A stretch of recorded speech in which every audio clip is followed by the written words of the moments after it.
Imagine standing against the most powerful military leader of your age, while your own body is slowly failing. Doctors believed he would never live a long life. His hands were losing feeling. His face became so damaged by disease that he hid it behind a silver mask. Yet when Saladin marched across the Holy Land, there was one man he could not ignore. His name was King Baldwin IV of Jerusalem, the legendary masked king. And his story is one of the most extraordinary in medieval history. The year was the late 1100s. The Holy Land was a battlefield where kingdoms rose and fell through war. Powerful armies crossed deserts, massive fortresses guarded trade routes, and every decision could change the fate of Jerusalem. At the center of this struggle stood two remarkable leaders. The first was Baldwin IV. As a child, Baldwin was diagnosed with leprosy, a disease that slowly destroyed the body.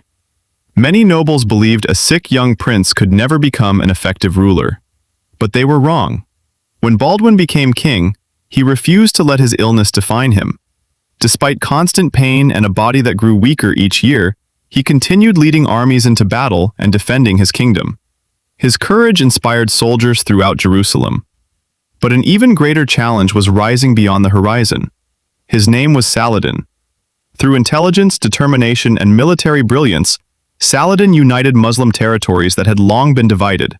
His power grew rapidly, and his ultimate goal was clear: reclaim Jerusalem. As Saladin's influence expanded, tension across the region reached dangerous levels. Then everything became worse. A Crusader lord named Reynald of Chatillon repeatedly attacked merchant caravans traveling through the desert. These raids violated agreements and enraged Saladin. War now seemed inevitable. Soon, armies began gathering near the mighty fortress of Kerak. Thousands of soldiers prepared for battle. Cavalry units crossed the desert sands. Villagers feared destruction. Merchants feared the collapse of trade. Many believed a massive war was only days away. Then something unexpected happened.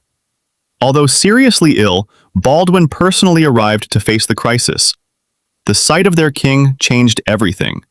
Here was a ruler whose body was failing, yet he still stood with his army when his kingdom needed him most. His presence lifted morale and showed both friend and foe that Jerusalem would not surrender without resistance. As the two sides prepared for what could have been a devastating conflict, negotiations began. Messages moved between camps. Commanders weighed the cost of war. Leaders considered whether victory was worth the lives that would be lost. And in a surprising turn, a major confrontation was avoided. The armies stepped back from the brink. Countless lives were saved. What makes this story so remarkable is not only the rivalry between Baldwin and Saladin, but the respect they earned. They fought for opposing causes, followed different faiths, and stood on opposite sides of history. Yet both became symbols of leadership, courage, and honor. Centuries later, the image of the masked king and the great sultan still fascinates historians and storytellers alike, because their story teaches us a timeless lesson. True strength is not measured only by the battles we win. Sometimes, it is measured by the courage to stand firm in the face of impossible odds, and the wisdom to avoid a war when peace is still possible. And that is why King Baldwin IV and Saladin remain two of the most legendary figures of the medieval world.